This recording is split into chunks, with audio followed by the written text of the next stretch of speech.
Good morning. So I'm sitting here thinking about this pandemic and thinking about how the church has been deemed an unessential service in the midst of all this. And I'm thinking how that doesn't seem to bother a whole lot of folks in the church. I believe that in this pandemic, we need to separate ourselves.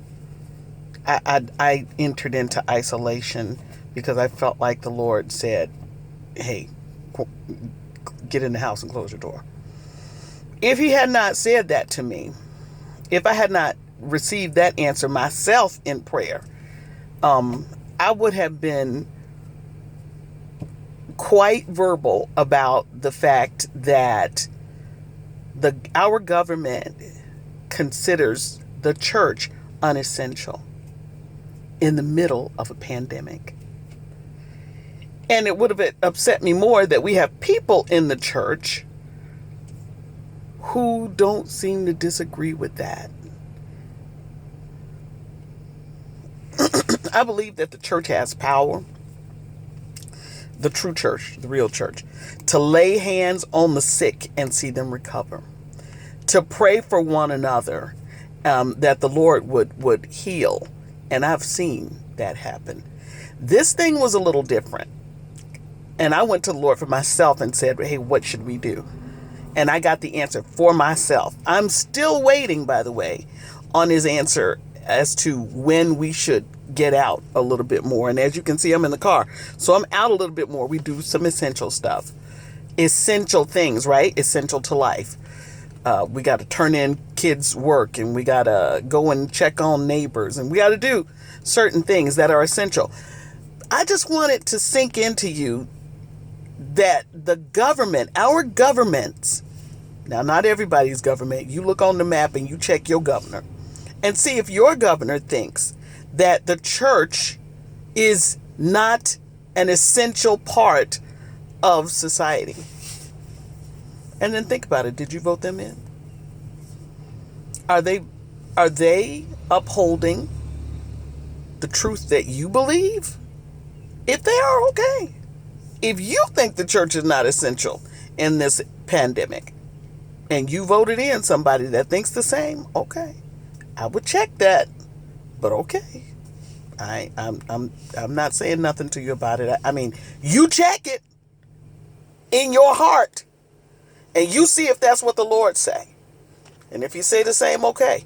Now, I will also say this. The church may have helped in bringing these governments to this conclusion. Why do I say this? What is different about the church than society at large? I have heard the church, and I've actually sang songs and had to check myself about it when they say they're sinners saved by grace. I beg to differ with that. Jesus don't call us sinners saved by grace. That's not what he says. The word of God says we are washed, we are clean, we are free, we are forgiven. We're supposed to be saints at this point. We're supposed to be trying to keep the robe that he gave us white. We're supposed to be keeping it white. And if it ain't, we're supposed to know where to go to get the stain taken out of it so we can be renewed again. Now, I feel like I'm yelling and I'm not angry. That's just the way I grew up listening to preaching, and I guess I'm preaching here. I want to say the church may have aided the government in thinking that the church is not essential. Because what does the church have to offer in the middle of a pandemic? What does your church have to offer? What does my church have to offer? What do you as a believer, if you are a believer, have to offer? in the middle of a pandemic, in the middle of trouble. I will say, before I got on here, the thing that made me go ahead and go live and say these things is because I got thinking about this. And then I got thinking, sin is a pandemic. Look how the world has responded to a pandemic. The world said, we're going to die if we don't get inside, and I value my life. If I don't get away from the offending factor, it may take my life from me. And I love me, and I love my family. I love my life. I'm getting away from that thing and waiting until that thing is eradicated. In fact, the world is willing to take things into their bodies by trusting that whoever came up with these cures or vaccines or antibodies, they are putting their trust, they're willing to put their whole trust that these people have their best interest at heart. So they're willing to shoot some unknown thing into their body. You do some reading and some research yourself and see where some of these things are supposed to be coming from. That's not what I'm on the post for, but you do need to do your due diligence.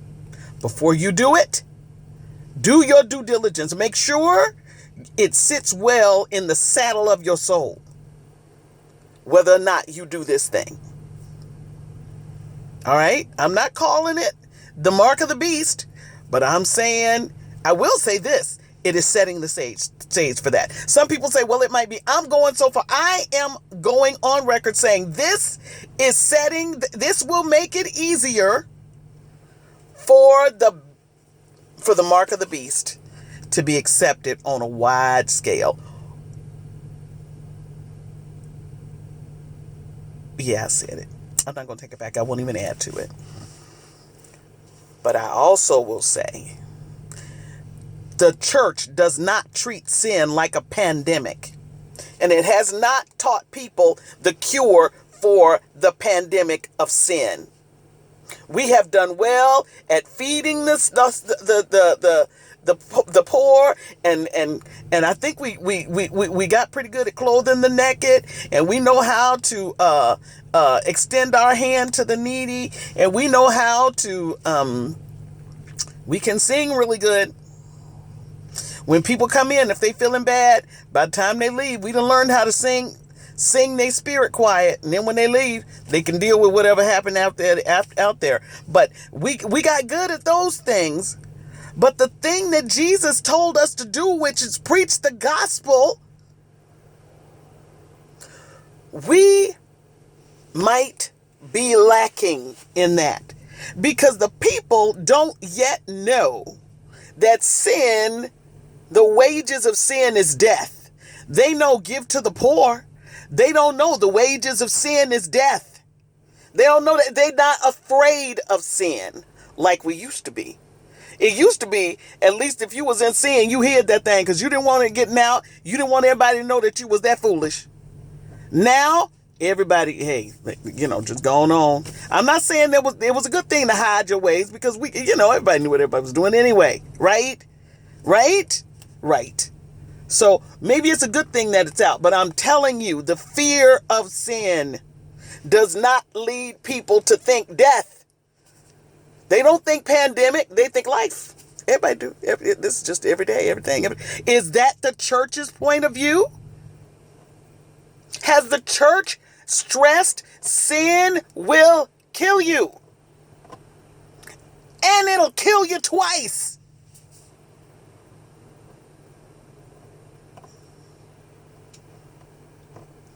When we get out of this thing, I'm looking for my church and for the church to start behaving as an essential service. We got to tell people how they can live and who can give them life. All right. I'm done. God bless you. Jesus saves.